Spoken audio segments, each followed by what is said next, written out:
যশোরের শার্শার বাগ আচরা থেকে 10 পিস স্বর্ণের বারসহ শুভ ঘোষ নামে এক পাচারকারীকে আটক করেছে পুলিশ। রোববার দুপুরে 12টার দিকে শার্শা উপজেলার বাগ আচরা বাজারের ইউনিয়ন পরিষদের সামনে থেকে তাকে আটক করা হয়। আটক শুভ ঘোষ মানিকগঞ্জ জেলার সিঙ্গাইল থানার জনমটোপ গ্রামের সুনীল ঘোষের ছেলে। পুলিশ জানায়, চেকপোস্ট ডিউটি পরিচালনাকালে গোপন তথ্যের ভিত্তিতে শার্শা থানার সাব ইন্সপেক্টর আলমগীর হোসেন সঙ্গীয় ফোর্সসহ বাগ আচরা ইউনিয়ন পরিষদের সামনে অভিযান চালিয়ে একজনকে আটক করে। পরে আটককারী দেহ তল্লাশি চালিয়ে জিন্স প্যান্টের ডান পকেট থেকে 1 কেজি 192.69 গ্রাম ওজনে 10 পিস স্বর্ণের বার উদ্ধার করে, যার আনুমানিক সিজার মূল্য 1,20,00,000 টাকা।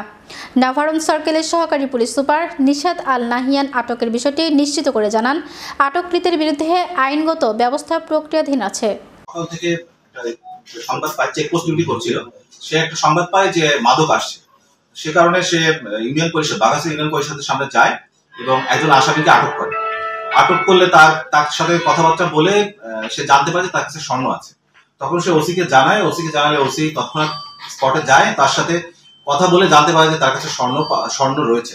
তখন আমাকে জানালে আমি যাই, উপস্থিত হই। তখন উপস্থিত হলে উপস্থিত যে জনগণ ছিলেন, সাংবাদিক ছিলেন, তাদের সামনে সে পকেট থেকে টেপে মোড়ানো, এই গজ টেপে মোড়ানো 10 পিস স্বর্ণ বের করে দেয়।